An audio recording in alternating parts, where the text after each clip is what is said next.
are you all doing? Good? End of a long 2 days? Perfect. So we have a really exciting panel today about how to engage Generation Z and whether there is one way to engage all of them, which I think is going to be a great source of debate. We have some incredible people, so I obviously won't introduce myself first, because that's odd. Instead, I'll start with Alex Marquez, who's founder of Propellerfish. It's an innovation consultancy. It's been going in since 2009, right? Yeah, we're old. So we're almost Gen Z. Yeah, my name is Alex. I founded Propellerfish. We help organizations think through growth ventures, new products, services, and insights. And we just did a massive project on Gen Z, which is our own proprietary work. So try and sort of share snippets of that here without actually sharing the whole thing, because it's not done. Hopefully you'll have something innovative to say. Love those jokes. I'm sorry, I don't have a one-liner for everyone, just in case you were hoping. Next to him, we have Elizabeth, or Lizzie Knight-Ward. She's Senior Manager for Strategic Enterprise Marketing at Hootsuite, which many of you know and love. I hope so. You've got a pretty incredible career history as well. Oh, thank you. She founded some audience development departments at WPP agencies, worked for Google with Raja as her boss. So yeah, it's my old boss, so it's a bit weird. And this is, I think, an interesting alter ego. You had 3 million followers on YouTube and Google+. Yes, yeah, I used to have an alter ego. So that's how I got into social media and social media marketing and digital. I built up my own community without really knowing what I was doing, and then suddenly I found a career from it. So yeah, that's my secret alter ego life once. You just outed your secret to Just everyone. outed it, thank you. The right to be forgotten is not, it's not happening. We have Dan Walsh next to Lizzie, who is Portfolio Head of Marketing at BBC. And you've had a very exciting, very cool career path. You started at Red Bull. It's been Extra, almost Radio 1. entirely accidental. But I'm with Alex. I'm a Gen Z type person rather than Z. Let's no Americanisms here, please, folks. No, so I started off actually working for festival partnerships. It's very much around the music industry. Went over to work for Red Bull and ran their music program both at the UK and then internationally. And then came back to the UK to head up the marketing team for Radio 1, One Extra and Asian Network, which obviously the BBC's youth music portholes before eventually moving on to the master brand. Awesome. Well, we'll learn how to at least pretend to be cool. I'm excited. And then next to him, we have Raja Saggi, who's head of B2B marketing at Google, who spent, before then, it sounds like you'd consulted with lots of startups, Silicon Valley, London, also with big companies. Pretty incredible career. Yeah, I've had my startup scars, and I'm a bit of a refugee. You know, did that at the early part of my career. Now it's Google for the time being. So. Awesome. My name's Jenny. I founded and run a YouTube kind of campaign agency called Digital Voices. So we help brands build YouTube campaigns and involve influencers in that. Before then, I worked at YouTube, helping YouTube creators be better on YouTube and grow their audience. So a lot of Generation Z or Z, are we going to get the debate? Z? I'm a Z. Yeah, definitely Z. Yeah. A lot of Generation Z audiences and creators, and it kind of really excited me about the space and where we're going in the future. So, Gen Z is categorized as anyone who was born between 1995 and 2014. Is that category too broad? Is there a one Gen Z experience? I think fundamentally not. I think that to try and categorize a cohort of millions of people as having exactly the same outlook and views in life is almost ridiculous. I mean, you have, is the South Asian kid from London have the same outlook as a middle-class white kid from Cumbria? Absolutely not. I think there are things you can extrapolate, though, certain around media behaviours, the way the media environment has been shaped over the past couple of years, and how you get your media is something you can look at. But to try and say you have a certain homogenous set of behaviours, I think, is a bit of a red herring.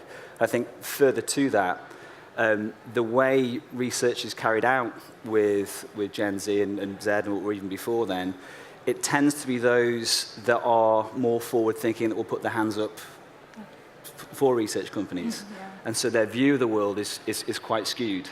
So then to try and apply those findings back onto the general population, I think, leaves you with somewhat distorted results. And we've seen the effect of that when we've applied such research around the BBC.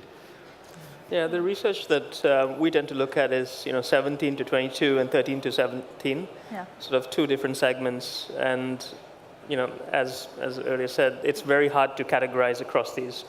I mean, on one hand, you have people who are just becoming teenagers. That's a scary experience, I think, for everyone.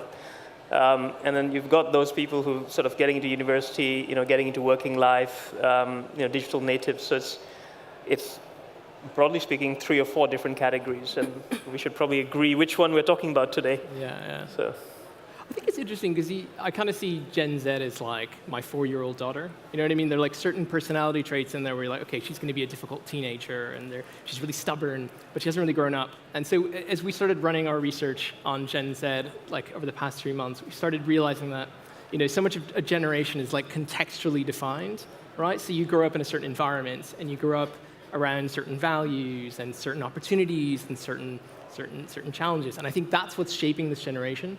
And I think a lot of the things that we're kind of looking at the tip of this generation that's coming into adulthood, and we're seeing certain things that are really interesting, and we're making sense of them in the context of all the stuff that's going on around them. And we can kind of project into the future how that's going to define them and how they're going to react to it. And that's what's really interesting about them. And in that context, they're almost like a millennial echo. That's what we're starting to see. So basically, millennials face similar challenges, built tools and platforms, and now these guys are picking those up, and the way they're living their lives and the way they're being shaped is by how they approach life with these tools and platforms. But in that sense, they haven't really come of age. Yeah, I think it's really interesting to explore the subsets within Gen Z. If you think about sort of the stereotypical person you might imagine, they're very socially conscious, they want to stand for something and they're happy to share that, and they want to talk about this sort of ethical approach. That's one group, but you see that their social media use, for example, is going a little bit more on the darker side. So in direct message, they're sharing things in WhatsApp a lot more, that it's sort of the sharing element in some degrees is being taken backwards. So as marketers, that's kind of an unlevel playing field to know where to stand and how to market to them, which is why bracketing them is one thing. It's sort of in my opinion, a hopeless game. Yeah, I think the point about they're very much creatures of their time is well taken, right? So, we've got pollution in the seas. We've got the Great Recession ended not that long ago. There's all kinds of stuff happening around them, and the internet is almost incidental, right? It's a way that they communicate, and on top of that, they're teenagers, and you need to look at everything in the whole. So, I don't know, I think there is a degree of expectation with Gen Z that happened with millennials as well. We always talked about how millennials were entitled because there was this information available all the time. But it's more that Gen Z are the first truly digital native generation, right? They've grown up with phones and endless content being the way they interact with people. So do you think you could, rather than classifying a set of attitudes, you could go back to that media behaviors point you mentioned and look at a media behavior that joins them together? Yeah. I mean, absolutely. I mean, it's probably been touched on a few times today, but we're seeing massive declines in usage of linear at the BBC. I remember a while ago, Bono talked about every time I click my finger as a child in Africa Dice, so someone said, stop clicking your fingers then. But what we're seeing is that every minute we're losing a 16 to 34-year-old. Obviously, it's wider than Gen Z, but we're losing a young person from watching linear. And the current thinking around the BBC is to try and shift people across to our on-demand platforms, iPlayer, Sounds, BBC News, the apps that we have. But I guess I have a concern that that's almost like to compare it to the mini disc, when the real new behaviors around AI and voice, and could that come along and just decimate the way that we as marketeers behave as well? I mean, the large part of how we market traditionally has been in the junctions between the shows. Yeah. That's very unprofessional. My phone's ringing. And it's my boss. Sorry. Get him off the panel. So, it's in the gaps between the shows. Yeah. And if there are no gaps, because you're looking at your TV and you're saying, play me some drama, how do you get your shows across to these people if there's no way of pushing that out? So it's huge challenges we're facing. Do you see a growth, because BBC perspective, for branded content? Is that where you think it's going? branded or sponsored content, because most of these kids expect, or people, not even all kids anymore, expect content to come to them, right? They're so inundated. They don't have time to go through a TV guide. They wait for content to come to them. So do you feel like it's going to be sponsored content you push to them? Is that the future of marketing? I mean, our friend over here might be of use when we say, hey, Google, can we buy some prominence on your platforms? But yeah, so we don't market to children, just to be clear. Of course, yeah. But we're definitely seeing the other side of that story, that there's a lot of YouTube engagement going on for these individuals. It's not just the content itself, it's the creators as well, as Liz is probably able to point out. You have incredible, so firstly, Gen Z, they tend to not just watch entertainment or look at beauty tips, but they're also interested in things like life hacks. Mm-hmm. And when you're engaging on these categories, you're quite often, it's a two-way conversation. So that's, I guess, the power of YouTube, and that's why, we see even higher engagement rates for Gen Z than the millennials. Marketing will follow in time. I would argue slightly the point that they might expect content to find them. I think to a degree, content, as you say, is being thrown at them all day, every day, especially on the platforms that they're using. You just have to go onto Instagram, a suggested feed, which is a bit of an interesting place to have everything thrown at you. And I think it's your job as a marketer to try and cut through that. But on the flip side, that audience is I would say, super savvy. They're becoming more efficient at curating what they want to see, and that it becomes more about an experience for them that they're in control of. They can, of course, watch traditional media, but they are consuming a lot on YouTube. They're consuming different types of content on Instagram stories, Snapchat, the more sort of personalized kind of videos. So I think there's a balance, again, to be found between how they are choosing to consume content versus what's just thrown at them. So I think they're savvy to it, and they see through marketing ploys and branded content. They know what it is. Yeah, we're seeing this increasing sort of movement from influencers to micro-influencers for precisely that reason, right? Yeah. The sponsorship element, it's just inauthentic. It's just, not real enough for them. So there's always this big debate between, everyone's moving to micro-influencers now. And I think it's not necessarily that larger influencers are inauthentic and micro-influencers are more authentic, but it's just you get far more monetary opportunities thrown at you when you're a larger influencer, and they perhaps make less authentic content. So we were working on a project with Rolls-Royce and the RAF, and they were like, we really want to get young people excited by STEM. So it's charity initiatives, it's what we want to do. And we refused to make any video that felt like recruitment. We're like, no, if we're going to make content, it's going to be a YouTube channel, it's going to go to people, we're going to partner with influencers, but it's all going to be useful. And I really liked your point that these people are savvy. If they feel like they're being sold to, they turn off. If they feel like their favorite influencer is lying to them or trying to sell a product or make money from them, they're gone, they'll find someone new. And I think that's maybe what people are missing in the marketing world at the minute, that the content they're making is partnering with people, but it's not necessarily feeling authentic, if you agree. There was a kid we interviewed here in London who was so interesting, we ended up hiring him for the duration of the project, and he said something really funny. He said, if you have a product that I want, I already know. I thought that was a really nice way of putting it. He's like, I know that it's out there, so you don't need to come and find me. And the fact that you've taken the effort to come and find me sort of undermines the possibility that this might be something I need.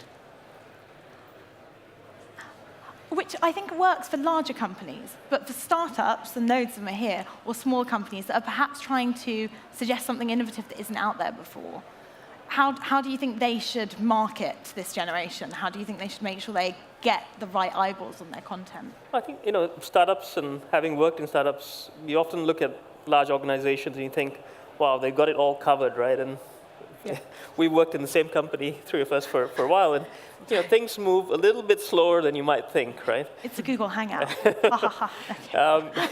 Sorry. She laughed. So, I think as a startup, you have that advantage, right? That pizza, the team that can eat a pizza together, Jeff Bezos analogy. And, when you think about sectors like beauty, right? The older, more established organizations think of beauty in terms of male and female. Gen Zs don't think in that way. They see a spectrum. right? And they want to be able to take perfume that might be more applicable in 20 years ago to their mums and use that if that's what helps them to express themselves. So I think there are huge opportunities in this space because big brands, sadly, are slower moving, and you as startups have less to lose and can execute, right? Execute faster. And Go on. I'm going to fly the flag for social media, obviously, because I'm at Hootsuite, and I'd be in trouble if I didn't. But the beauty of social media, which obviously I'm not just telling you things that you know, but it sort of levels the playing field between giant brands, medium brands, tiny individual SMB or sort of entrepreneurs. The audience, again, as we said, they're clever, they're savvy, they're going to do their research, they know. They aren't looking at necessarily the size of your brand and whether or not you've got enough marketing budget to put behind it. They're looking at what's most valuable to them, what do they feel they can trust, or who do they feel they can trust. Brings it back to the micro-influencers. Influencer marketing, it's a relatively see-through ploy to a degree, unless it's not authentic. So it's sort of if you've got a community of 5,000 super engaged people who love everything you're doing, and you have a natural partnership, that's far more valuable than the likes of 6 million subscribers upwards saying this is a sponsored video. So to me, again, it is that sort of approach to authenticity and honesty that social media, it blurs that barrier between big, large, small, and that really, again, is all putting that audience first. But I think one of the interesting things I'm starting to see is, we used to talk, I've read somewhere, someone was talking about how we used to spend 20% of our time developing products and 80% of our time marketing products. And if you look at what's going on now, right, to this point of authenticity, you actually have to have a good product. So when I started in advertising, we spent all this time trying to sort of polish these products that were pretty mediocre. But actually, what's going on today is you can't really do that because you've lost control of the conversation. So I think we're actually in the midst of this massive shift around what it means to be a marketer, because in a way, so much of the marketing needs to be built into the product. And once you get that right, then things like social media start to become a lot easier because you've designed the narrative into the product. And that's the thing that I think marketers don't quite get these days. They're still in the mindset of, I'm going to build something that's kind of easy to build and cheap, and then I'm going to market it really, really well. And that's kind of not how stuff works, especially when sort of the nature of transactions are changing. So you buy stuff on Amazon, all right? And Amazon basics it's becoming a more and more viable alternative to things. So you could be looking at almost like the end of big brands in a lot of ways, but then almost a reorientation towards better products. I think just one more point on that. There's been a lot of talk, I think, around tactics, but what's been missing is tone. Yeah. And you mentioned on it there, and I think I'd use the Radio 1 example as a case in point. I know I said earlier that Gen Z are very kind of different, but the one thing that is being seen across the is more closeness to family, and less being seen as being separate, being rebellious, et cetera, et cetera. So I would say if you want to reach Gen Z, do something that reaches their families as well. Yeah. And there was a noticeable change in tack, and aside at the BBC, it's getting very blurred now between what's marketing and what's content. The change of tack of Radio 1 was to start appealing to 30-somethings as well, because they've got kids that are teenagers or above. And so if you have that kind of joined up listen, you're more likely to be able to reach your target group. Yeah. So think about tone as well as tactics, I think is super important. So this all makes me think about Fashion Nova and Glossier, like two brands that have grown on Instagram and become worth ridiculous amounts of money, seemingly overnight. And if you look, it's partly because they've created a culture around their brand. They engage with people all the time. They repost all the time. They make people feel like there's more of a personal relationship. So it's back to this idea of brands trying to act like individuals and individual influencers trying to act like brands. But I was wondering if you saw that connection as something that's special with Gen Z. Well, I think, I love the idea, and I'm terrified of the idea of losing control of the conversation, because I think that hits the nail on the head between that middle space. So we know that more and more people, whether they're Gen Z or whether they're sort of big cheese B2B decision makers, they're turning to their peers and their colleagues to get recommendations about what to buy, and that they're deciding between them because they're losing trust in brands, organizations, government, and the like. They've got the control back, and I think the brands that are looking to create more of a culture. Red Bull, for example, one of the first brands that created a culture. They're known for a lot more than just that interestingly tasting energy drink. You know, they are Mixed berries. extreme sports, mixed berries, extreme sports, music. They're a sort of a movement, and I think that's really important to this generation, that they're part of something more than just a bicycle. They probably don't even think about bicycles. That's not what they're there to think about. They are, you know, wanting to make sure they're building a better life for themselves. They're doing it in a savvy way. They're thinking about it. They're checking what their friends are doing if they think it's a good idea. It's a real considered way that they are, you know, or taking things from brands. And I think that's a really new concept, that they are the ones that are doing the thinking without you, or regardless of what you do, that, you know, they are in control. And the difference might be, because we're talking about how there isn't a unified vision or aim for the world or like worldview for Gen Z, but they have niches that they can go deeper into than ever before. And when you mentioned recommendations from friends, it's not just online friends, it's just offline friends, it's online friends as well. So I work with loads of gamers at YouTube who would say they do anti-social socializing. It's like, what is that? And they'd be like, well, we play games with people for 8 hours every night, so we're talking to people all the time. We've never met them, but we're playing together. And they take recommendations from that peer group. So do you feel like maybe the connection is, with Gen Z is finding something deeper and finding a deeper niche? So, you know, the research that we have seen shows clearly that Gen Zs or Zs, keep getting confused. We keep switching. Sorry. They have more connections but fewer friends, and it's sort of the, you know, when you think about Gen Z, you want to hug them because, oh my God, you're better informed. You know, you are harder working, right? You're trying to improve yourself all the time. You're more ethically conscious. But on the other side, the flip side is there's all these, you know, things that you're worried about and these relationships that you're lacking, partly because, you know, of the time that you spend online. And I guess, you know, that creates, in the video gaming, in the gaming sector especially, what you find is that there's this, you know, parental disapproval, like, oh my God, he's spending or she's spending all the time on the game. Yeah. But in reality, this is an escape mechanism from those pressures, right? So it's, you know, gaming is actually a way to rebalance, to get in the flow. And, you know, the smart brands are seeing it as a positive activity and trying to engage with, you know, with these Gen Zs or Zs, you know, on their terms, respectfully, rather than thinking of it as a time-wasting activity. So if you're saying it's more like if the content never stops, then the scary parts of life never have to start, which is very bleak. Very bleak, but... Yeah, I guess, you know, in 10 years ago, you might listen to music, right? You know, for those of you who've heard of a Walkman, you might plug in. These days, getting in the flow is about getting into that game environment and, you know, zoning out. And there is a need for these things in the world that they're in. Mm-hmm. What are you each doing to target Gen Z in your marketing? Have you got there yet? I mean, B2B, have you got to the stage where you're trying to shift those tactics yet? Yeah. Oh, sorry. Yeah, you've actually all three of B2B there. So we're not really a marketing agency, so we spend a lot of time designing new ventures and products and that kind of thing. But what we've kind of noticed that clients at the moment don't seem to be prioritizing them very much. But we are incorporating them on projects. So I think that's, yeah. So yeah, that's, and then one of the things we have seen is employers are thinking about them in terms of employees. So we just did a big project on, like, how do you design the workplace for Gen Z? And that's really interesting, because if you look at what millennials want out of work, right, Gen Z is sort of like a whole another leap forward along sort of a similar values trajectory. Go on, elaborate. So if you think about, so I think millennials went into the workforce with the belief that there was a career path ahead of them, right?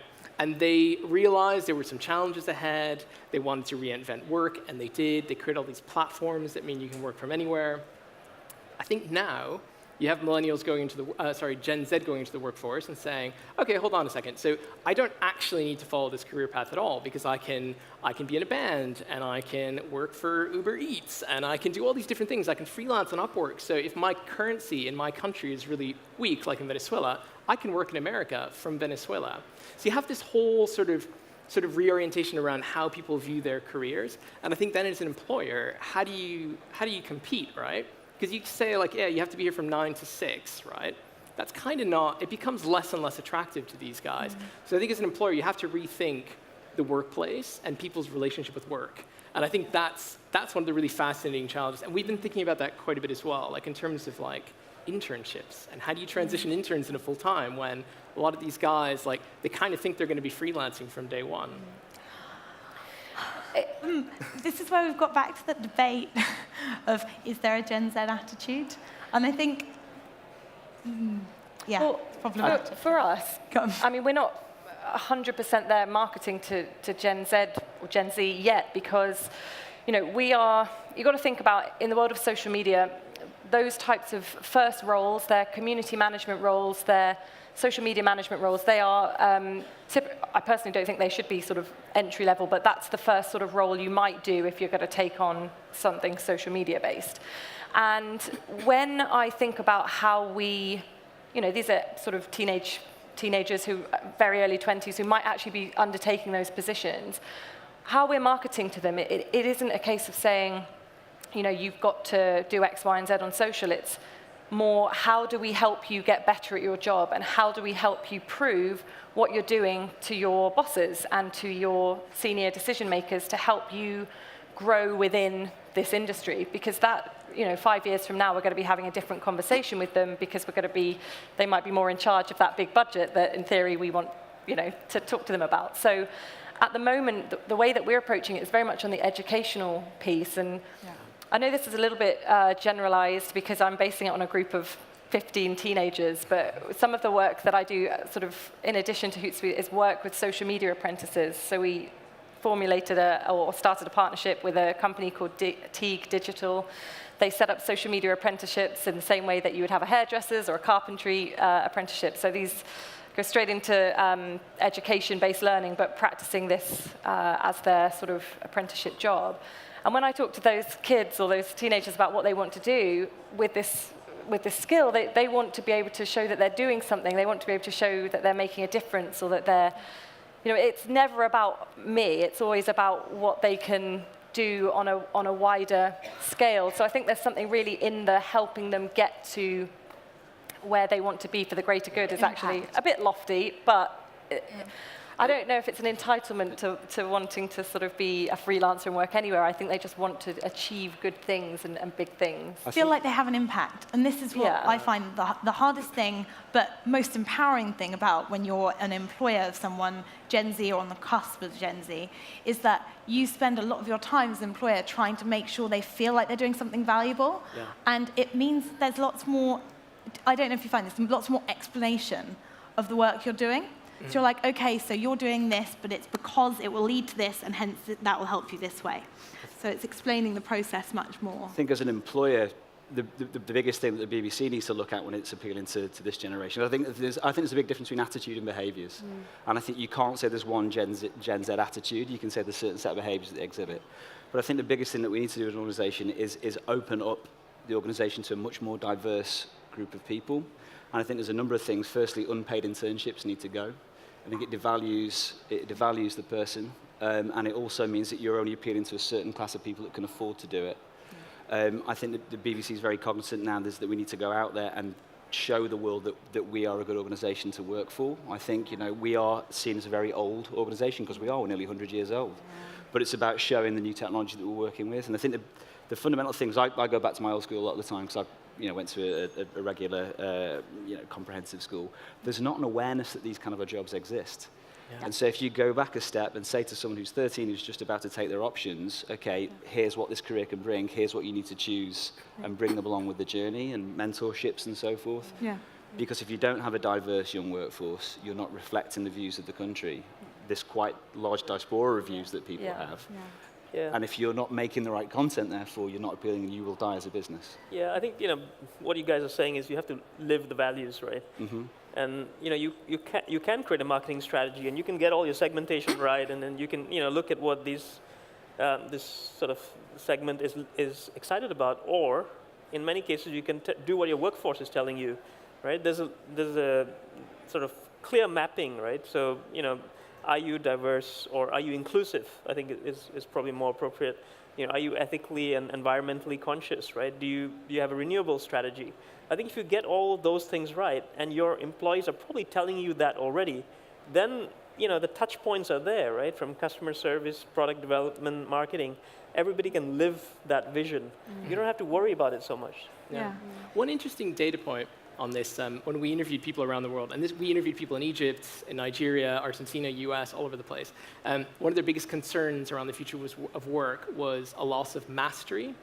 So we had people saying, you know what, like you went into a job and you were trained and then you became a master at what you do, which I'm not.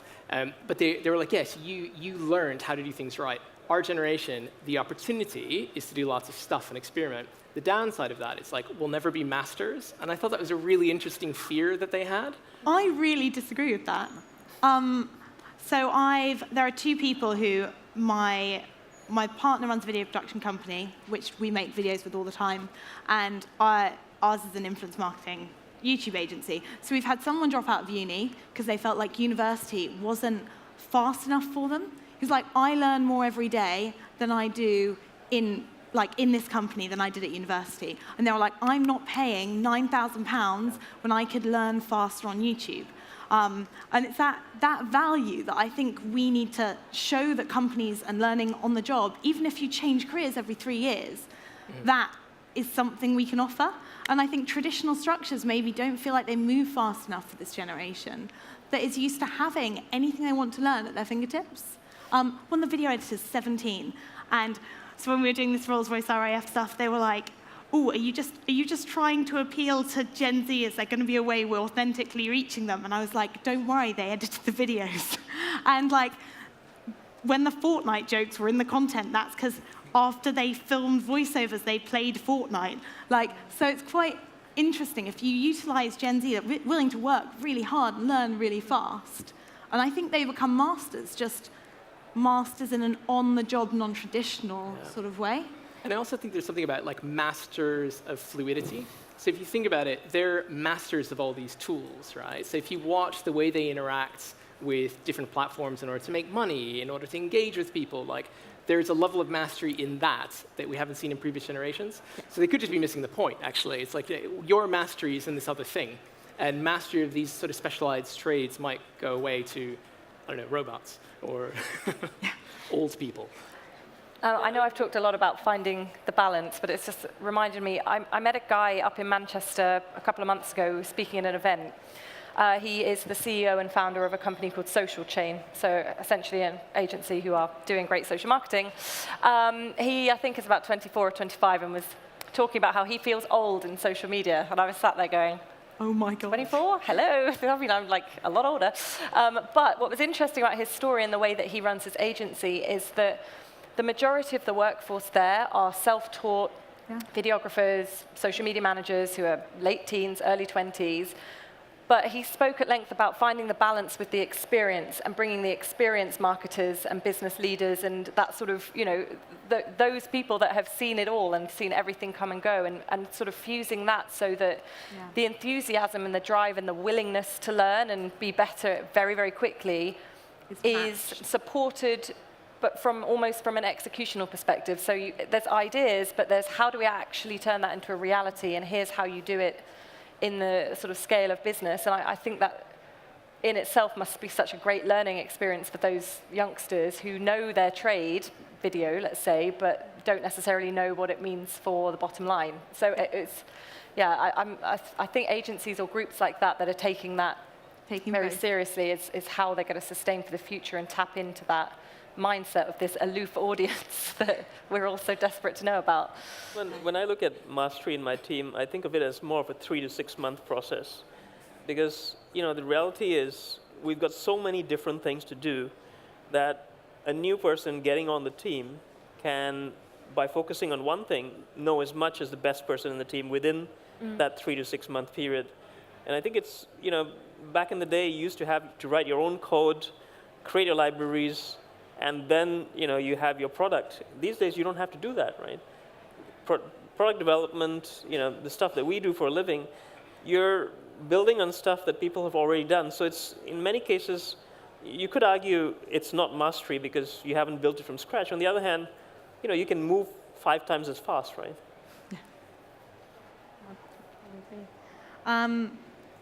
So there's a lot. There was a really interesting point. Did any of you see the Rory Sutherland talk earlier? Mm-hmm. And he said that there's spread of incrementalism and that targeting, like all the ad tech that's targeting people, do we feel like that is going to die with this generation? Do you think it's going to get through to them? Do you feel like you need to be more creative to get through to them? So what's the future of there are loads of ad tech startups here. Is their targeting enough to break the mold and get through to this? I think I touched on this before. I think the majority of ad targeting is based through visual.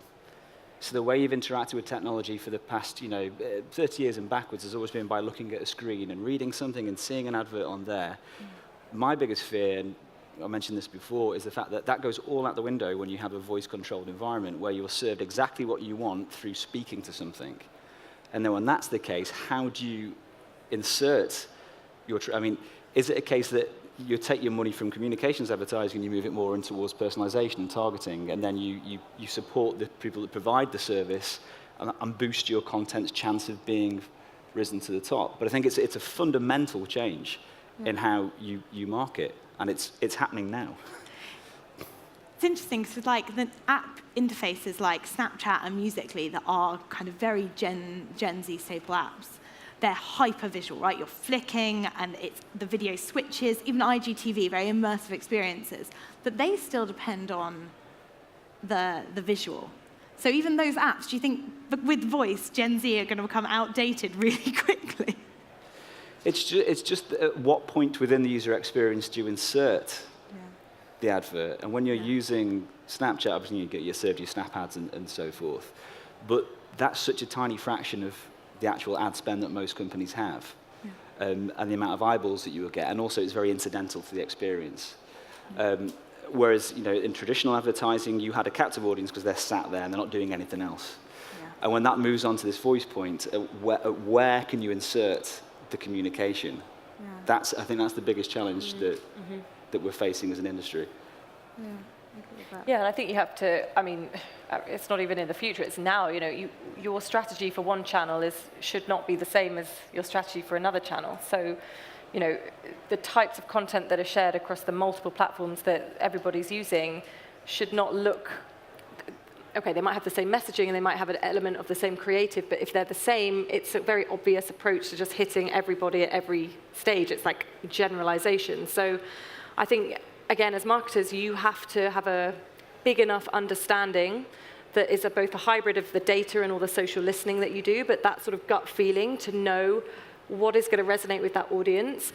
I think there's a great deal of insight that you can get from your social media marketing team, because they are not just measuring things and looking at the data to try and prove what your strategies are doing. They know that sort of human feeling. They know the community feel. They know if something's going to resonate or bomb. So it's sort of like, how do you, it's paying attention to the social listening side, but actually going, okay, these are people. Let's remember that they are human beings who just are talking to you and me. So the tech piece is huge and very important. The data piece is huge and very important, but it's also that human gut feeling and instinct that you have to pay attention to when talking to anybody, all these people. I like the social listening emphasis, which I think might become more and more important, because that's a tool in creating content, rather than the emphasis now from a lot of media agencies on how you deliver that content. If they're avoiding ads, this younger generation, you need to make better content, right, that they choose to watch. So our research shows they're not avoiding ads at all. We did something around what's cool, and it's on our Think with Google site. And number 2 on the category is I trust ads, right? And number 4 is the social media platforms. So I think they're just much more savvy about these things. Yeah.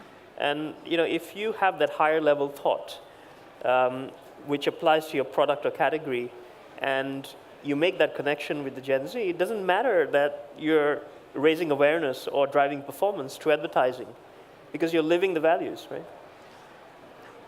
But balance with that, you're trying to create 6-second bumper ads, skippable ads, letting people feel like they have the choice to watch an ad or not.